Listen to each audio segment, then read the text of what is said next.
Hello everyone, Richard here, and today we're going to be doing something a little different, and instead of analyzing a single perk, we're going to be comparing all of them and determine how they all stack up. To preface this video, all of this will be highly subjective, and I want this video to encourage discussion rather than trigger an emotional response. The factors I considered for this list include ease of use, viability amongst varying size teams ranging from solo all the way to 6-man, skill ceiling, learning curve, and overall effectiveness.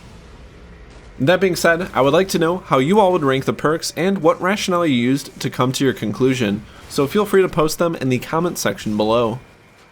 Starting with number 1, the Commando is a core perk that offers significant utility to your team as well as superb trash killing capabilities.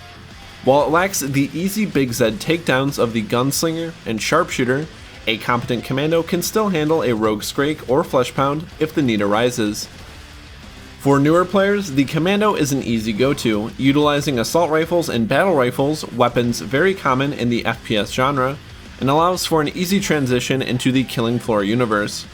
Its biggest utility, Z-Time extensions, is also very intuitive, as it's rather rewarding to chain long Z-Time extensions together, which will also benefit your team.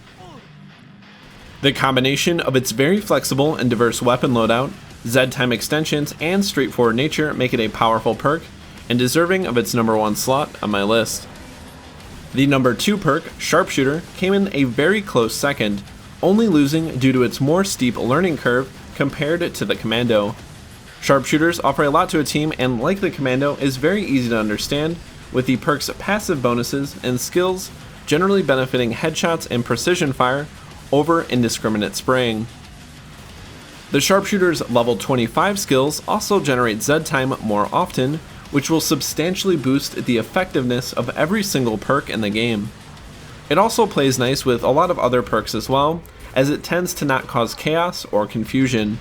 In fact, its cryo grenades can very quickly allow your team to recover from a retreat, freezing a raging Scrake or a cluster of Zeds in their tracks. Its diverse weapon selection also allows for different flavors of play, with the M99 and Railgun favoring pure Big Z killing power, while the FAL and M14 allows sharpshooters to assist in the elimination of medium Zeds and trash Zeds without being inefficient. Overall, the good weapons, Z-Time generation, arguably the best grenade in the game, and focus design make the Sharpshooter worthy of second place. Perk number 3 on my list is the Support, a very straightforward perk that, while lacking in finesse at times, is very powerful and definitely helps out a team, especially in the early stages of the game. While supports don't have the cleanest takedowns without using the Doomstick, spraying down a Big Z with an AA-12 isn't the worst way to get the job done. It functions very well against most Zeds, especially at close range, and offers a multitude of different playstyles with the option of more advanced takedowns and tactics as you progress on through the perk. Simple weapons like the M4 and Boomstick have a lot of underlying utility, especially with the stumble mechanic. The biggest cons for the Support are its somewhat low skill ceiling compared to the other perks at the upper end of this list, and its limited team utility, although the extra ammunition is always a bonus. Its biggest strengths are its ease of use, flexibility against all Zeds, and, as with the last 2 perks, straightforward design. The next perk on our list, the Gunslinger, while arguably the most powerful perk, is far less intuitive than some of the other perks we have previously covered. Skills like Bone Breaker may lead players into thinking that not prioritizing headshots is a good long-term habit, which in my opinion is counter to the perk's strengths. Once a player has mastered the finesse of the Gunslinger, there is no denying how effective it is, able to easily handle big Zeds thanks to its high DPS weapons and exceptional agility. Unlike some perks, it doesn't lose any of its punch when forced to abandon an entrenched position, and will often be the last best hope of a decimated team. Despite its high skill ceiling and learning curve, the Gunslinger's power is absolutely undeniable, and as such is the last perk on the list that I would consider to be in the top tier. The next 3 perks, while not in any way bad, have a lower skill ceiling, less utility, or just don't bring as much to the table as the Commando, Sharpshooter, Support, or Gunslinger. The fifth perk on my list is the Field Medic, and it was hard to put this halfway down on the list considering how useful it is to a team. However, its limited killing potential against big and even medium Zeds compared to other perks limits its usefulness. And yes, I know the Medic is a support perk, but I still think it's a poor design choice to not give the Medic even a small built-in damage buff like every other perk in the game. The Medic's value to a team increases proportionally to the overall size of said team. For example, a Medic in a 6-player team is much more valuable than one in a 2-man team. This is because the loss in firepower in a larger team is minimal compared to the additional healing and buffs. However, the loss in firepower in a smaller team is much more significant and the demand for healing is much less. Overall though, the Field Medic is a very straightforward perk thanks to its lock-on darts and how simple the skill tree is laid out, with team-oriented skills on one side contrasted with more solo-focused skills on the other. Number 6 on the list is an often overlooked perk, but still effective with a solid niche. The S.W.A.T, while lacking the huge amounts of utility possessed by Commandos, is still a competent trash killer with the ability to stunlock and even eliminate big Zeds with their concussion grenades. It's a fairly simple perk to understand, and it's a straightforward crowd controller through and through. Where it runs into issues is its rather expensive ammo costs, especially considering that most of the S.W.A.T's weapons are relatively low damage, as well as its unintuitive skill tree, with certain skills only being useful upon spawning in, such as close combat training and assault armor. Overall, the S.W.A.T is a solid perk choice for those looking to keep corridors clear of clots and crawlers, without wanting to tread on the Commando Z time extensions. It can also serve as a good escort perk or assist perk for big game hunters, keeping trash at bay and stunning big Zeds, leaving them vulnerable to a takedown. The 7th perk, and the last perk I would consider to be a part of the good tier, is the Berserker.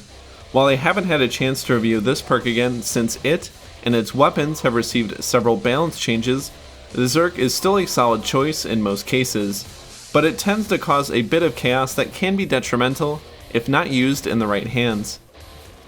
Berserker's main strengths are its high durability and mobility, since most people will run the Skirmisher skill, as well as its ability to draw aggro and block melee damage even from the strongest enemies. The perk is also straightforward early on, as it's mostly just learning how to block and parry, as well as timing swings to avoid enemy blocking animations. However, the Berserker's endgame gets a bit more convoluted, requiring knowledge of Zed weaknesses, as well as mastering very unintuitive combos that, unfortunately, limit its usefulness at the higher ends of play unless you absolutely know what you're doing. But hey, anything's better than Payday 2's melee system. As we move on to the last tier of perks, I would like to say that I don't think that they are absolutely bad, but just have some issues and more or less end up being liabilities if not used correctly. Perk number 8 on our list will be the Demolitionist, a very powerful perk that in the right hands can delete 3 flesh pounds almost instantly, but in the wrong can turn a group of docile Skrakes into a very quick game over. The Demolitionist's skill tree is also hilariously imbalanced, with the perk's biggest selling points only being accessible by using the left side skills. While on smaller games and on lower difficulties you can mix and match, it's clear that its skills were not balanced around large, suicidal, and Hell on Earth games, which I think is a major design issue. Once you've learned to tame yourself and not launch grenades and rockets haphazardly into Skrakes without any hope of killing them, the perk has a lot of potential, but does require substantial practice to master, but without as big of a payoff as perks like the Gunslinger and Sharpshooter. To me, this is a real shame, considering I do enjoy this perk quite a bit. Perk number 9 was probably an easy guess, especially for those who have seen my Firebug perk guide, but yes, I am putting the Firebug near the very bottom of the list. While the perk is very far from useless, if used recklessly, it can cause a lot of problems and nullify some of the most powerful perk abilities. There's absolutely no denying that the Firebug is hands down the best trash killing perk in Killing Floor 2. As you can see in this clip, I can almost single-handedly keep an entire lane at bay just by tap firing with its tier 1 weapon. However, the Firebug can and will run into issues later on in the game when big Zeds start appearing or when sharing a lane with a Sharpshooter, Gunslinger, or any other perk that relies on headshots. Fire will not only block line of sight, but also cause fire panic, which can prevent another player from landing a headshot because their target is running around in agony.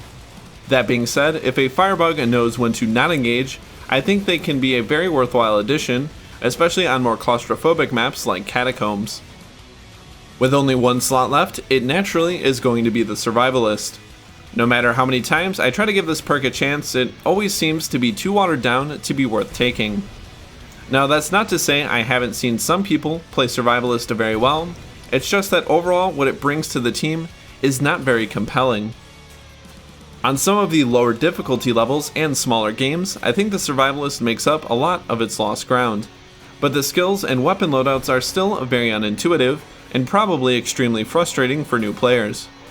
That is ultimately why I think the Survivalist is the least desirable and least useful perk in Killing Floor 2 as of making this video. However, a rumor has it that the Survivalist will be getting a rework, so hopefully it can get transformed into something more focused and less, well, awful. Again, as I said at the beginning of the video, these are my opinions formulated from my experiences and my relative perspective on Killing Floor 2. This is not to be by any means the law of the land, nor should it be viewed as such, and hopefully it has provided you with, at the very least, some entertainment or maybe a new way of viewing each of the perks. Let me know if you agree or disagree in the comments below, and if you have your own tier list, and how it differs from mine in approach and methodology. Thank you again for giving me your ear, and if you like Killing Floor 2 discussions, feel free to subscribe to my channel or check out my Patreon where you can support me. Hopefully they will announce or at least talk about tweaks to the new Berserker weapons so I can get started on that video, but until next time, happy hunting.